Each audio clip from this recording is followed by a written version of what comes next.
जय श्री राम। अब मैं संत और असंत दोनों के चरणों की वंदना करता हूँ। दोनों ही दुख देने वाले हैं, परंतु उनमें कुछ अंतर कहा गया है। वह अंतर यह है कि एक संत तो बिछुड़ते समय प्राण हर लेते हैं और दूसरे असंत मिलते हैं तब दारुण दुख देते हैं। अर्थात संतों का बिछुड़ना मरने के समान दुखदायी होता है और असंतों का मिलना। दोनों संत और असंत जगत में एक साथ पैदा होते हैं, पर एक साथ पैदा होने वाले कमल और जोंक की तरह उनके गुण अलग अलग होते हैं। कमल दर्शन और स्पर्श से सुख देता है, किंतु जोंक शरीर का स्पर्श पाते ही रक्त चूसने लगती है। साधु अमृत के समान मृत्यु रूपी संसार से उबारने वाला और असाधु मदिरा के समान मोह, प्रमाद और जड़ता उत्पन्न करने वाला है। दोनों को उत्पन्न करने वाला जगत रूपी अगाध समुद्र एक ही है। शास्त्रों में समुद्र मंथन से ही अमृत और मदिरा दोनों की उत्पत्ति बताई गई है। भले और बुरे अपनी अपनी करनी के अनुसार सुंदर यश और अपयश की संपत्ति पाते हैं। अमृत, चंद्रमा, गंगा जी और साधु एवं विष, अग्नि, कलयुग के पापों की नदी अर्थात कर्मनाशा और हिंसा करने वाला व्याध, इनके गुण अवगुण सब कोई जानते हैं, किंतु जिसे जो भाता है उसे वही अच्छा लगता है। भला भलाई ही ग्रहण करता है और नीच नीचता को ही ग्रहण किए रहता है। अमृत की सराहना अमर करने में होती है और विष की मारने में। दुष्टों के पापों और अवगुणों की और साधुओं के गुणों की कथाएं दोनों ही अपार और अथाह समुद्र है। इसी से कुछ गुण और दोषों का वर्णन किया गया है, क्योंकि बिना पहचाने उनका ग्रहण या त्याग नहीं हो सकता। भले बुरे सभी ब्रह्मा के पैदा किए हुए हैं, पर गुण और दोषों को विचार कर वेदों ने उनको अलग अलग कर दिया है। वेद, इतिहास और पुराण कहते हैं कि ब्रह्मा की यह सृष्टि गुण अवगुणों से सनी हुई है।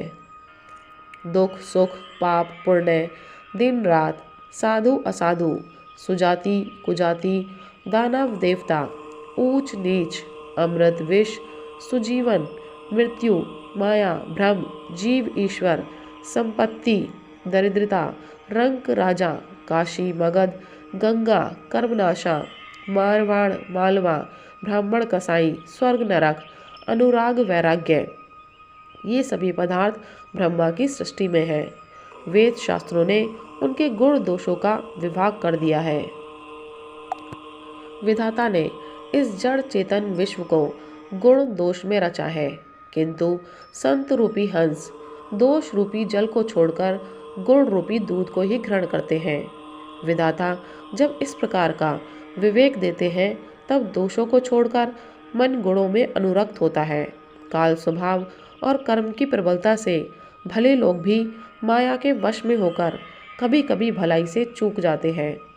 भगवान के भक्त जैसे उस चूक को सुधार लेते हैं और दुख दोषों को मिटाकर निर्मल यश देते हैं, वैसे ही दुष्ट भी कभी कभी उत्तम संग पाकर भलाई करते हैं, परंतु उनका कभी भंग न होने वाला मलिन स्वभाव नहीं मिटता। जो वेशधारी ठग हैं, उन्हें भी अच्छा साधु का सा वेश बनाए देखकर वेश के प्रताप से जगत पूछता है, परंतु एक न एक दिन वे चौड़े आ ही जाते हैं।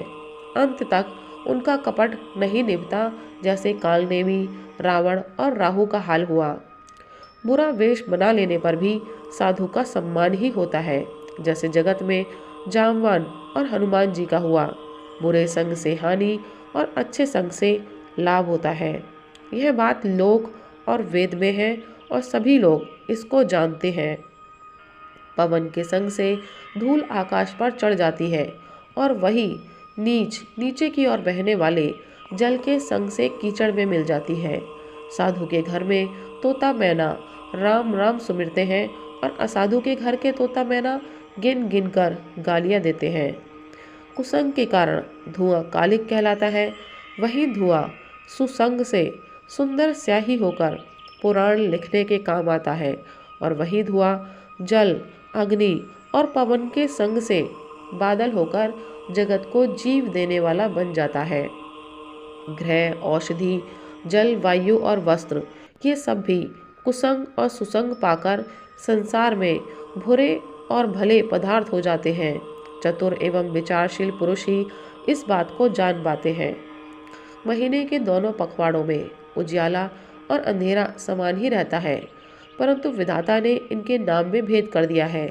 एक का नाम शुक्ल और दूसरे का नाम कृष्ण रख दिया। एक को चंद्रमा का बढ़ाने वाला और दूसरे को उसका घटाने वाला समझकर जगत ने एक को सुयश और दूसरे को अपयश दे दिया। जगत में जितने जड़ और चेतन जीव हैं, सबको राम में जानकर मैं उन सबके चरण कमलों की सदा दोनों हाथ जोड़कर वंदना करता हूँ।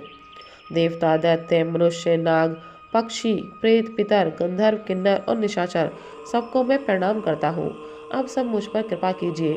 84 लाख योनियों में 4 प्रकार के स्वेदज, अंडज, उद्दिज, जरायुज जीव जल, पृथ्वी और आकाश में रहते हैं। उन सब से भरे हुए इस सारे जगत को श्री सीता राम में जानकर मैं दोनों हाथ जोड़कर प्रणाम करता हूँ। जय श्री राम।